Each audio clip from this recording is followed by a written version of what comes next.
dor torácica com qualidade, localização, Agora esta chamada está sendo gravada.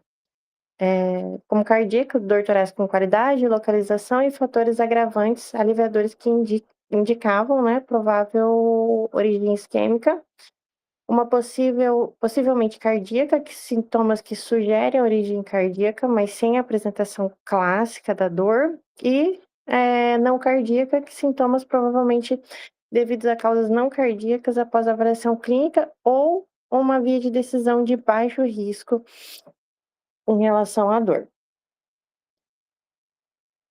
A diretriz vem também para dizer sobre a importância do espectro da lesão miocárdica. Então, além de definir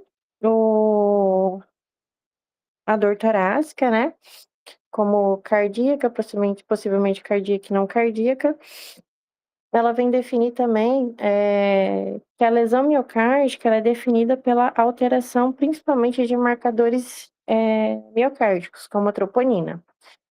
Então, ela ajuda a definir um infarto agudo do miocárdio ou uma lesão em si miocárdica, sem necessariamente ser uma causa de um infarto, uma síndrome coronariana aguda, tanto com supra ou sem supra. Mais para frente a gente vai detalhar melhor essa definição. Então, considera uma lesão miocárdica uma elevação da troponina maior que 99% do percentil. Então, se a gente tem uma elevação dessa troponina, mais uma isquemia, que são sintomas, uma alteração de eletrocardiograma ou até mesmo uma alteração de imagem, a gente considera um infarto do miocárdio. Se a gente tem essa lesão miocárdica com elevação da troponina, mas não tem sinais clássicos de isquemia, a gente vai considerar uma lesão miocárdica não isquêmica.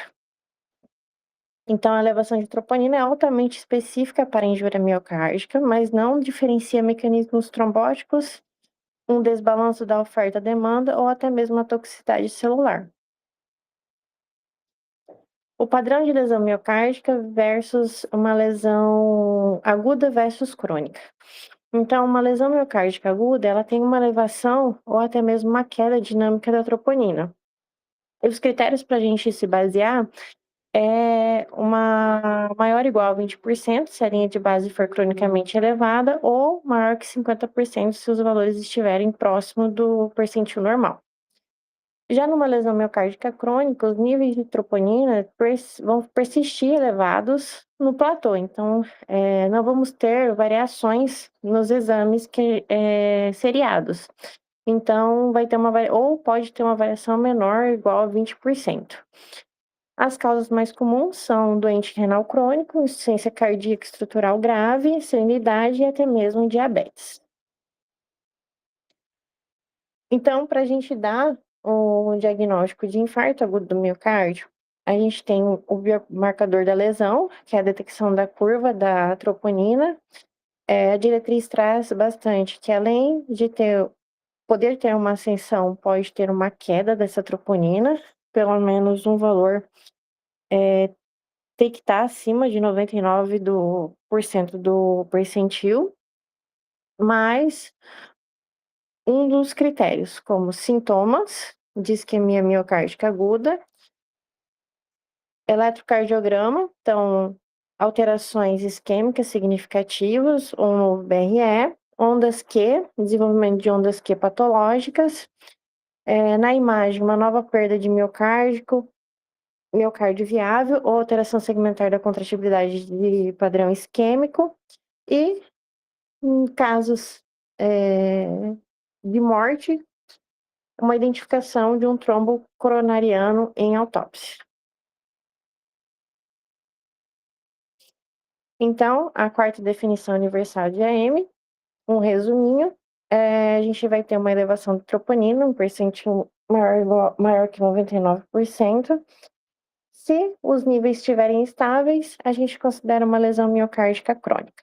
Se teve uma elevação, uma queda, um padrão mais agudo, mas não tem sinais de isquemia, uma lesão miocárdica aguda, com sinais de isquemia, a gente vai definir como infarto agudo do miocárdio. Se ele tiver uma aterotrombose, será classificado como tipo 1. E se for por desbalanço oferta-demanda, será classificado tipo 2. Na quarta definição universal de EM, também traz para nós uma separação de definições de tipos de infarto. Então, a gente vai ter o infarto tipo 1, tipo 2, tipo 3, tipo 4 e tipo 5. O tipo 1 clássico, quando a gente tem uma ruptura ou erosão da fissura da placa. O tipo 2, quando a gente apresenta um desbalanço na oferta-demanda. O tipo 3, ele já classifica como uma morte súbita, então é um paciente que vai ter um óbito antes da detecção de marcadores elevados de troponina, mas a gente já vai ter sinais anteriores à morte que vão nos indicar isquemia.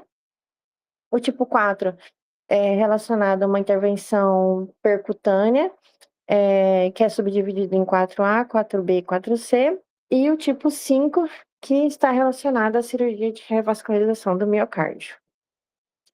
O tipo 1, que é o clássico, que é a aterotrombose primária. Então, a gente vai ter uma ruptura de placa de trombo oclusivo, uma erosão da placa com trombo não oclusivo, e os critérios diagnósticos que a gente já citou. A elevação ou queda da troponina, em pelo menos um marcador acima do valor normal, mais os achados clássicos: dor torácica isquêmica aguda, alterações isquêmicas ou ondas patológicas, perda da viabilidade miocárdica ou alteração em novo exame, ou até mesmo uma angiografia, uma autópsia com identificação clara de trombo coronariano. O tipo 2, a gente tem o desbalanço em relação à oferta-demanda, que pode ser por diversas causas. Então, a oferta de O2 não está sendo suficiente para a demanda daquele músculo cardíaco. Então, a gente pode ter por conta de uma aterosclerose fixa, e o paciente, por conta de um estresse, faz esse desbalanço da oferta-demanda. Podemos ter casos também de secção coronariana espontânea, vasoespasmo coronariano e até mesmo uma embolia coronariana. Fatores sistêmicos também estão relacionados a esse desbalanço de oferta-demanda. Muitas vezes, pacientes hipoxêmicos, ou com uma anemia severa, ou um paciente com um choque, ou até mesmo uma taquiarritmia, pode estar levando a um infarto tipo 2. Então, para a gente ter um diagnóstico, é obrigatório a presença de uma isquemia clínica evidenciada de balanço estrutural ou sistêmico sem uma ateromatose em si primária. Então, em relação ao tipo 1, tipo 2 e a lesão aguda não isquêmica, a gente vai ter tipo 1, ateromatose primária, tipo 2, um desbalanço de O2, e a lesão aguda não isquêmica, uma toxicidade celular, um estiramento ventricular. A clínica tipo 1 é clássica, o tipo 2 vai ter sinais isquêmicos associados a sintomas mais de desbalanço, então a gente pode ter, por exemplo, paciente com choque, sinais clássicos de infecções, ou um paciente hipovolêmico, ou um paciente com anemia. E na lesão aguda não isquêmica, a gente não vai ter sinais e sintomas clássicos de isquemia. Quando a gente faz uma angiografia para investigar a causa, tipo 1 vai ter o trombo coronariano oclusivo ou não oclusivo sobre a placa. Tipo 2 vai ter pode ter uma doença obstrutiva fixa severa ou até mesmo artérias normais, que no caso, quando se tem uma doença obstrutiva fixa severa, já torna o paciente um caso um pouco mais grave. E a lesão aguda não isquêmica, artérias vai estar normais ou não vai ter nenhuma lesão culpada. O foco terapêutico, então, do tipo 1, a gente intervir imediatamente. O tipo 2, corrigir o que está causando esse desbalanço da oferta-demanda. E a lesão aguda não isquêmica é o tratamento direcionado à doença de base do paciente. Os tipos 3, 4 e 5 já são mais relacionados à morte súbita e procedimentos. Então, como a gente já citei anteriormente, o tipo 3 é o paciente com a morte súbita, então vai ter uma morte cardíaca com sintomas isquêmicos, mas que não teve tempo hábil para coletar biomarcadores que confirmem.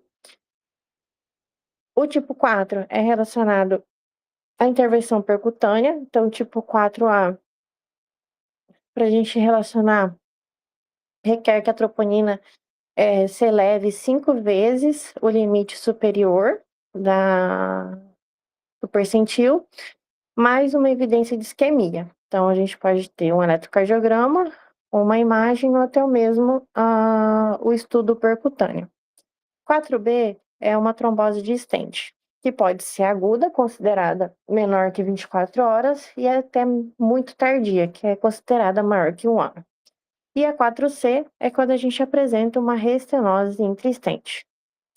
O tipo 5 já é relacionado à cirurgia cardiovascular. Então, o que pode acontecer é até mesmo um fechamento das pontes miocárdicas.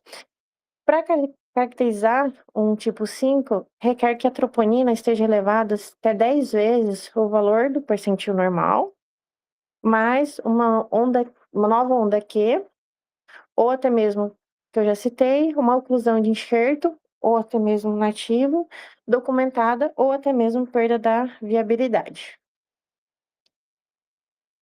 Na lesão miocárdica aguda não isquêmica, a gente tem alguns desafios, até mesmo para diagnóstico. No entanto, até discute bastante os termos que a gente tem novos, como minoca, tinoca, inoca, noca. Então, na lesão miocárdica aguda não isquêmica, a gente pode ter essa parte das causas cardíacas estruturais diretas. Cita a miocardite, pela inflamação direta do tecido miocárdico e necrose celular, a cardiomiopatia de Takotsubo, que vai causar uma toxicidade direta, por conta das catecolaminas. Frequentemente a gente tem, simulando o infarto agudo do miocárdio, mas sem obstrução, das artérias. E até mesmo insuficiência cardíaca aguda, pode levar essa lesão miocárdica aguda por estiramento excessivo da parede ventricular e uma indução frequente de apoptose. E causas sistêmicas, a gente vai ter, como exemplo, sepse e o choque, por conta da tempestade de citocinas inflamatórias, a embolia pulmonar pela sobrecarga aguda, estiramento súbito do ventrículo direito, e a doença renal, que por lesões multifatoriais pode levar a uma lesão miocárdica aguda e se discute muito também relacionada à toxicidade urêmica. Então, para a gente considerar novamente agudo ou crônico, a gente tem que ter a mudança, elevação ou a queda da troponina do valor basal. Então, essa mudança é maior que 20%, e o que é muito importante é quando o paciente tem uma suspeita de um infarto do miocárdio, é que essa troponina seja seriada. Então, mandatório que seja realizada na entrada, então, tempo zero, e que seja repetida em até 3 horas ou 6 horas para avaliar se vai ter curva ou não, ou até mesmo a queda, dependendo de como está essa troponina da entrada. Importante também a gente nunca esquecer que o eletrocardiograma deve ser realizado em até 10 minutos para que a gente faça esse diagnóstico diferencial. O que causa muita dúvida, principalmente por conta da patologia de base do paciente ou até mesmo um evento agudo que ele esteja apresentando. Os principais insuficiência cardíaca descompensada, então que pode, causar uma elevação da troponina, mas também pode estar associada a um infarto agudo do miocárdio tipo 1. Então, sempre estar acompanhando se vai ter essa curva dinâmica da troponina, acompanhada de outros sintomas clássicos de isquemia. Na sepse, devido a múltiplas causas, pode causar um infarto, então, ou uma ascensão dessa troponina. Então, muito importante também documentar e avaliar se não é um tipo 2 em relação ao desbalanço de oferta e demanda. E no pós-operatório não cardíaco, a gente também pode apresentar uma alteração que a gente fala uma lesão miocárdica aguda. Então, os pacientes que são fatores de risco, a gente deve se atentar bastante a seriar troponina pós-procedimento cirúrgico, e acompanhar com eletrocardiograma.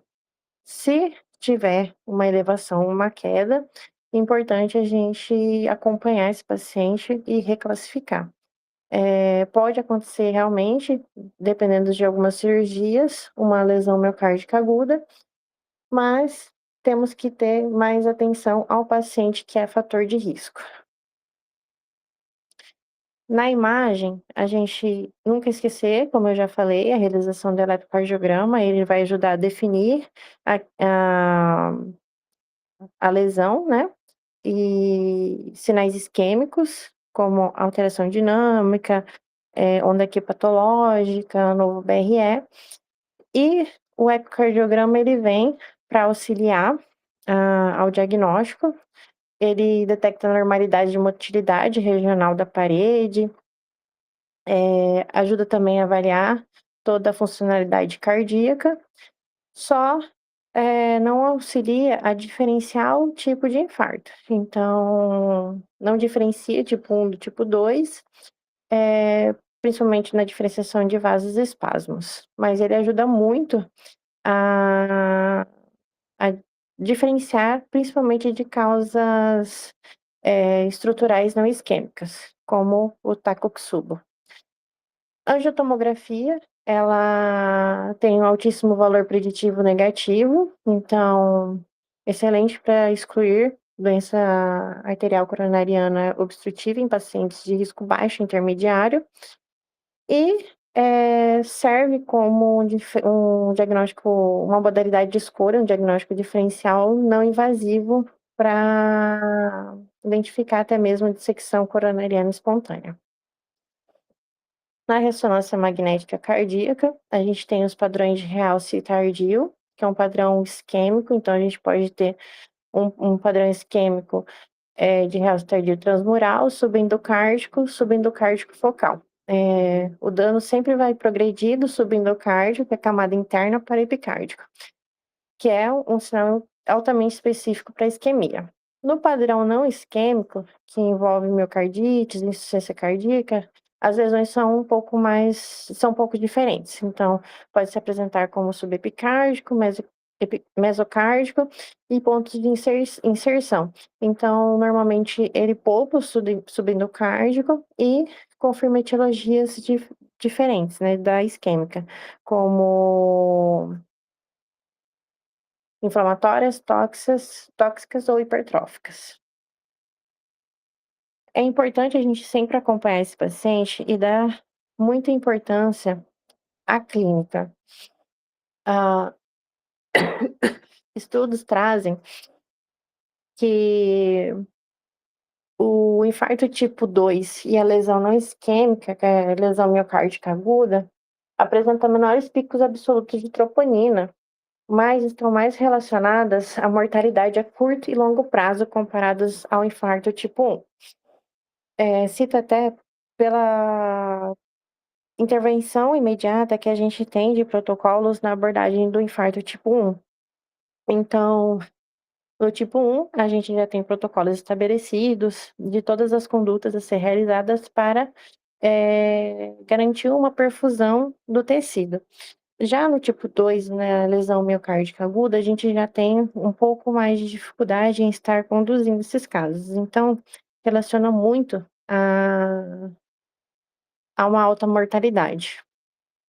Então, frequentemente, a causa mortes não é relacionada específico com a necrose miocárdica em si, mas sim aos marcadores biológicos do paciente, que variam de pacientes idosos, doenças sistêmicas graves, como uma insuficiência cardíaca avançada, sepse, uma doença renal, e a mortalidade em si está relacionada a essas comorbidades já instaladas no paciente.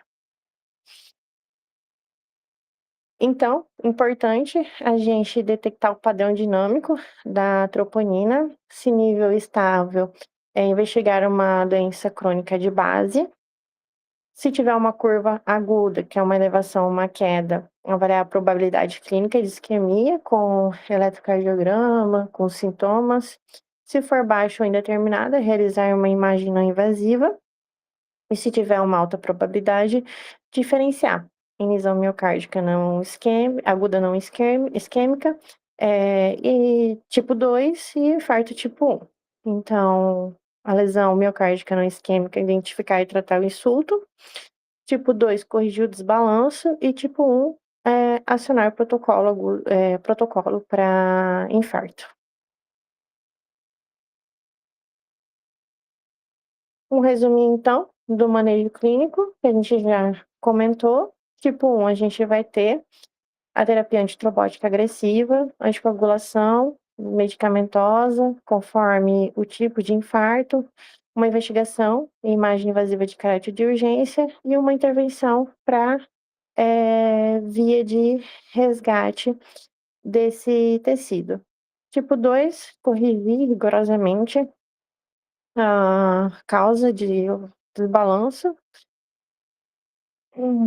realizar a investigação para tentar entender o que está trazendo esse desbalanço de oferta-demanda e corrigir. E a lesão não isquêmica é com foco na resolução exclusiva da doença estrutural, até mesmo da insuficiência orgânica de base. E na lesão miocárdica não isquêmica, os exames complementares ajudam bastante para conduzir melhor o caso. De mensagens centrais para a prática clínica, abandonar os termos típico e atípico, utilizar a questão cardíaca, possivelmente cardíaca e não cardíaca, para estratificar o risco com melhor precisão. A troponina, ela indica lesão, não necessariamente o infarto, então a troponina alta indica uma morte celular miocárdica e o diagnóstico do infarto exige uma investigação melhor e uma abordagem melhor do paciente para a gente poder diagnosticar. Pacientes em UTI que estão em sepse, pós-operatório, a gente tem que ter cuidado de assumir logo de cara um infarto tipo 2, sem ter um gatilho isquêmico agudo severo e sempre acompanhar o paciente que apresentar alguma lesão miocárdica aguda. E diferenciar os tipos de infarto e até mesmo diferenciar a lesão miocárdica ajuda muito e altera drasticamente a conduta, até porque a gente vai conseguir conduzir melhor esse paciente e determinar, influenciar diretamente na sobrevida dele. Essas são as mensagens, foi o que eu trouxe da diretriz. Então, realmente, só para a gente saber classificar os tipos de infarto, classificar, excluir termos antigos como utilizados anteriormente, e essas são as referências. Muito obrigada, Boa. pessoal. Parabéns pela aula.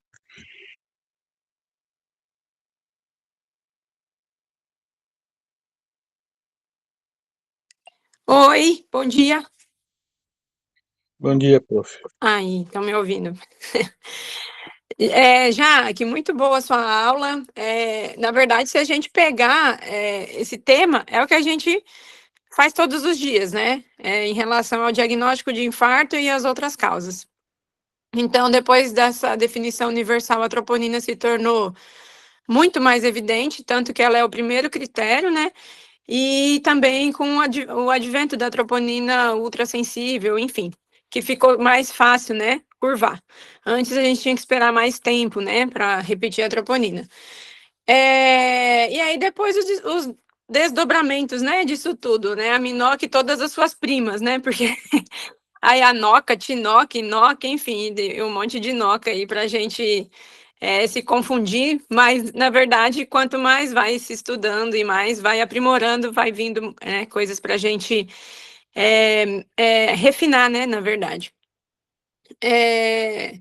A dor típica, né, e atípica a gente acaba usando, né, eventualmente, mas a gente tem as classificações, né, do tipo A, B, C e D, de anginosa, provavelmente anginosa ou provavelmente não anginosa e definitivamente não anginosa, né, que talvez seja uma coisa melhor, né, talvez não, né, mas fica um pouco mais bem definido, né, em relação a isso.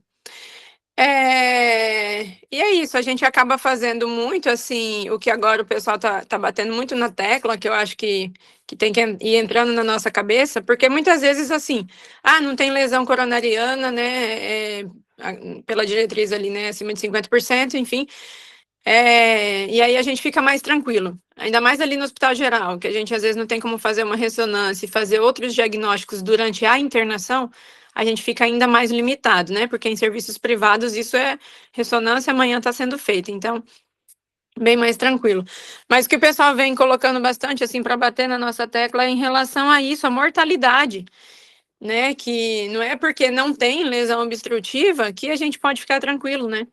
E é uma das coisas que a gente tem que, né, cuidar, enfatizar também para esses pacientes, porque acaba passando assim como algo mais, entre aspas, tranquilo, né? E os estudos vêm mostrando que não, né? Que a mortalidade também tá associada e às vezes até mais elevada, né? Igual você colocou ali num dos slides.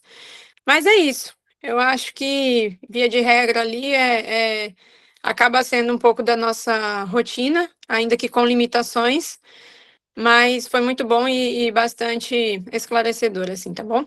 Parabéns. Obrigada. Parabéns, Jaque. Muito boa aula. Desculpa aí que eu acabei entrando atrasado, mas acho que deu para gravar um pouquinho. Deu, foi bem. Na verdade, eu acho que eu tava no segundo slide, deu pra pegar bem. Parabéns, gente. Mas é basicamente isso que você falou mesmo. Acaba sendo nosso tripé aí, né, na avaliação da dor torácica, mas lembrar das outras causas de aumento de troponina, né? Principalmente lá na UCA, às vezes uma coisa que eu falo para vocês que eu estou estudando bastante ultimamente é a questão do ventrículo direito. Que às vezes eu já até comentei com alguns de vocês, que, por exemplo, diferente do ventrículo esquerdo, que só perfunde na diástole, porque na sístole o músculo está contraindo ali a coronária, não tem como ter perfusão. O ventrículo direito, por ter uma capinha mais fina, ele perfunde tanto na sístole quanto na diástole. E aí, quando ele está muito balonado, muito congesto, você vai ter estouro de troponina sem necessariamente uma obstrução miocárdica, né? Até acho que teve um outro caso aqui, mas é da Micor. Mas como a Leteia falou, né? Tipo, às vezes você tem uma troponina muito elevada, e sem lesão miocárdica, então pensar em miocardite, pensar nas minoca, tinoca, essas outras causas. E uma coisa que o pessoal da hemodinâmica sempre briga, né? Isso mais serviço particular, já que teve um pouco lá de contato também, mas o pessoal tem tem rotina de dosar troponina. E aí a troponina vai subir pelo próprio procedimento, entendeu? E essa definição, ela já é mais antiga, da época da troponina de segunda geração. Então, tipo, você classificar o infarto como aumento de 5 vezes na angioplastia ou 10 vezes na cirurgia, a gente acabou perdendo esse critério. Na prática, a gente até ainda usa CKMB, mas é sempre pensar na clínica, né? Então, assim, não adianta você querer olhar a troponina, CKMB estourado, se o paciente não está com dor ou se não tem alteração dinâmica de eletro, algo para você guiar, né? Tem uma coisa que eu sempre falo para os alunos quando eu dou essa aula de de dor torácica e síndrome coronariana aguda, que beleza, tem a classificação de dor anginosa, dor não anginosa, dor típica, dor atípica, mas sempre avaliar a probabilidade de pré-teste. Então, assim, se você tem um paciente com uma dor torácica em aperto retroesternal, que é hipertenso, diabético, lipidêmico, tabagista, a probabilidade de ser uma DAC mesmo aumenta significativamente se esse paciente tiver 20 anos e não tiver comorbidade, né? Então, às vezes, associar a epidemiologia do paciente também para melhorar a sua probabilidade de pré-teste, né? De pensar na doença. Parabéns, Jaque. Desculpa falar demais. É isso, obrigada.